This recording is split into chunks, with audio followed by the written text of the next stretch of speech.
Nakatikim ka na ba, kausyosero, ng oyster sisig? At dahil iwas muna nga tayo ngayong linggo sa mga karne, nagluto muna tayo ng sisig na to.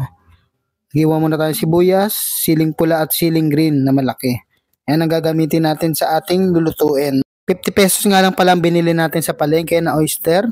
Yan, ugasan muna natin ito. Maglagay tayo ng harina, cornstarch, paminta, at asin. Yan ang mga measurement na nakasulat. Basahin nyo na lang mga kausyosero.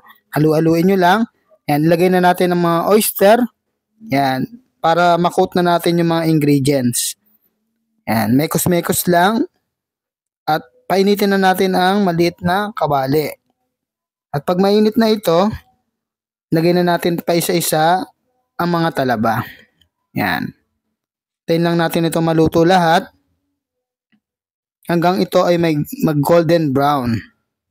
Yan. Halu-haluin lang natin.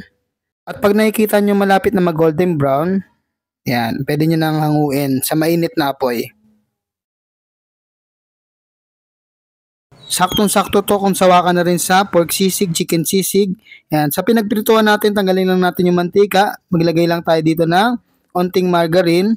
At sunod na natin ilalagay ang ating mga iniwang sibuyas, sili, at siling pula. Siling green yan. Halu-haluin lang natin ito.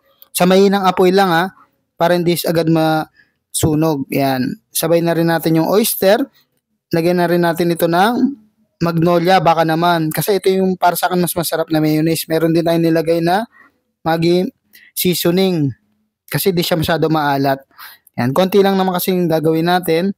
Halu-haluin lang natin ito sa mahinang apoy. At pag nahalo-halo nyo na lahat ng sauce, pwede natin patayin yung apoy pag maglalagay na tayo ng kalamansi para hindi pumait ang ating sisig.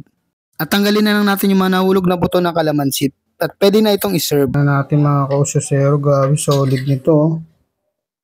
Aking talaba sisig. Grabe, para maiba naman, tapos sabayan natin ng kanin. Ito na mga kausyosero, grabe solid yan. Subo. First bite, thank you Lord.